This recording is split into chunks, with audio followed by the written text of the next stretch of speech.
Now there's something really special that I'm going to be adding to the smashed potatoes. It's called compound butter.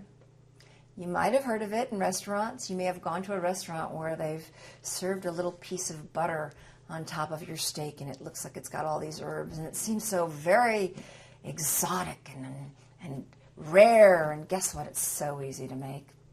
It's called compound butter because that's exactly what it is. It's a compound of butter and either herbs, or in our case, we've got some fresh parsley, and I roasted 2 heads of garlic in a low oven, cut the top of the garlic, like a garlic piece like this, slit my top, put olive oil on it, wrapped it in a little aluminum foil, stuck it in a 275-degree oven for an hour, and when that comes out and you unwrap the aluminum foil, you have this gorgeous roasted garlic pulp. So I used 2 full heads in this. This is a pound of unsalted butter and chopped some very fine parsley and chervil.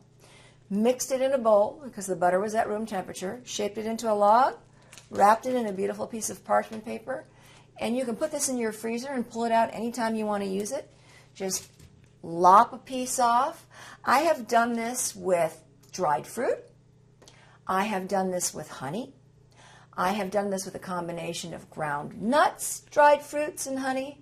You can use any herb you can think of. You can roast shallots and onions. The thing you want to do is make sure that whatever you're roasting, anything that's hot, that you've let it cool down and that you've kind of let your butter come to room temperature.